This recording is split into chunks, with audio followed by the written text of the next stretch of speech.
Well, it's an all too common experience in Johannesburg. Load shedding ends, but your power doesn't come back on immediately. In many instances, it takes hours and sometimes even days before electricity is restored. Let's find out why this is happening so often and what's being done to find a permanent solution. We're joined by Michael Sun, MMC for Environment and Infrastructure Services in the city of Johannesburg. Mr. Sun, thanks so much for your time. We appreciate it. This is a huge annoyance for many Johannesburg residents. Hours later, after load shedding was supposed to end, we still don't have power. Why is this happening so often?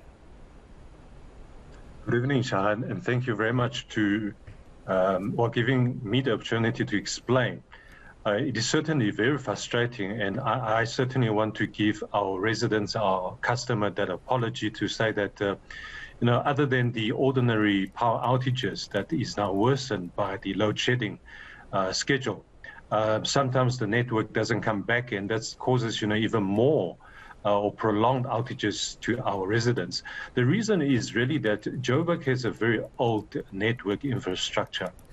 And if I had to tell you this, you probably won't believe me, Shahan, is that we are only able to remotely control the switching on and off according to load shedding schedule off-site remotely. The other 70% has to be done manually. That means that somebody has to actually go out to the substation and switch on and off. And when that happens, of course, the infrastructure, it's very complicated and technical. But if I had to explain to you, it's almost as if you're switching on and off an appliance. You eventually would cause damage to that appliance. And sometimes when that happens, you have a prolonged power outage.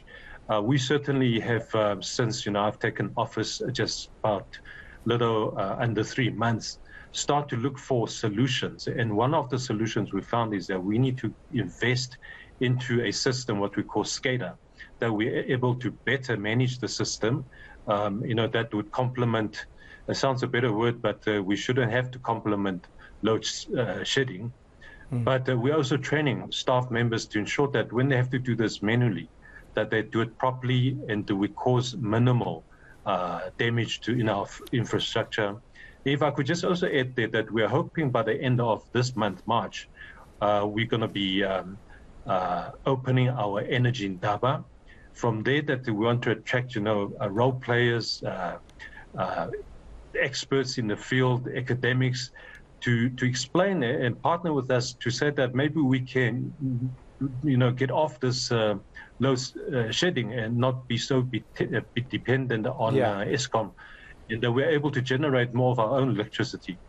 Okay, I want to talk about that a little later, but I first want to focus on why we're seeing these prolonged periods of blackouts in certain suburbs. So you say that the system is being damaged because of the constant on and off situation, right? I know that you still just took office right now, but the reality is that we've had load shedding since, 2008? Why was the system not adjusted to deal with load shedding? And how soon until that can happen? Because we can't be talking about the same situation over and over. And it's only in certain areas as well. It's not like it's happening across the city of Johannesburg. So what's the difference? Well, the biggest difference is that some of the suburbs in Joburg are very old. Now, when I say very old, if you look at places like Rutherford, it's probably one of the oldest suburbs in Johannesburg.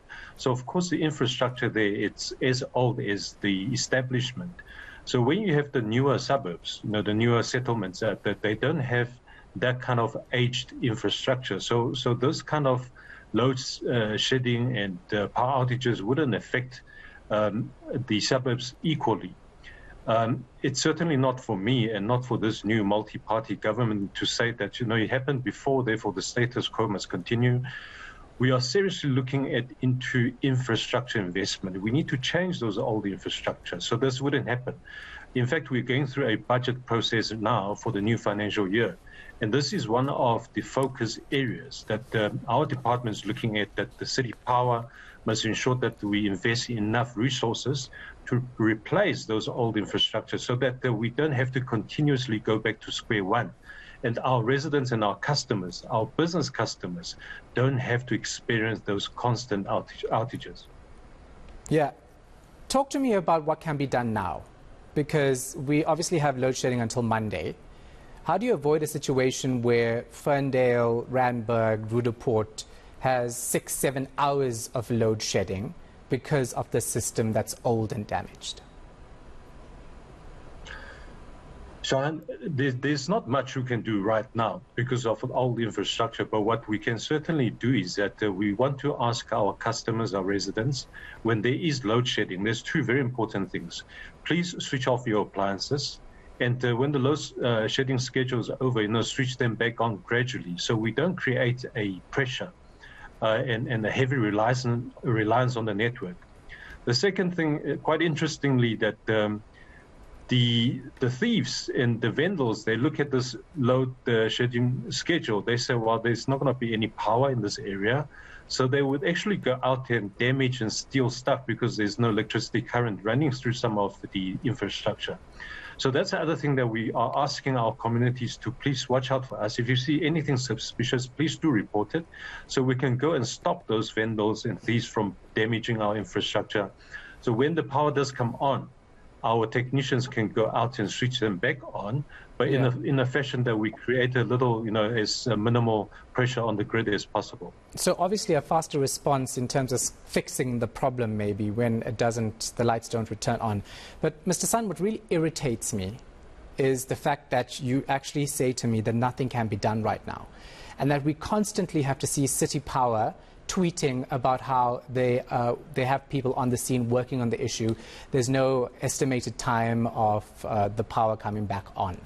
We're in what was supposed to be a world-class African city, yet we have these issues for so many years, yet you're still asking and demanding people to pay for electricity, and you're also asking people and taking legal action against them when they fail to pay their electricity. So there's no fairness in terms of the services that people are giving in the city of Johannesburg basis what they pay for. Shahan, I cannot avoid that frustration. In fact, I, as a customer of City Power too, I also get load shedding. I also get power outages. And I am as frustrated as you and other residents out there. What we are doing is to ensure that we put enough money and resources to change status quo. And that is a process. Unfortunately, it cannot be done by Monday. But we certainly, as the new administration in the city of Johannesburg, will ensure that we put enough resources to replace this old infrastructure. I know I'm probably repeating it. You're thinking, Michael, you're beginning to sing, the same song from 2 months ago, but this is what we need to do. I don't know if my apology to the residents out there would mean anything, but we sincerely hope that... certainly, but I still want to put it out there. I still wanted to put it out there, Jahan, if you allow me an opportunity to say that please be patient with us. It's not an overnight construction that we can do. This is years of neglect, but we certainly want to change the current position and let our residents enjoy uninterrupted service eventually. Thank you very much. Thank you so much for your time. Michael Sun, the MMC for Environment and Infrastructure Services at the City of Johannesburg.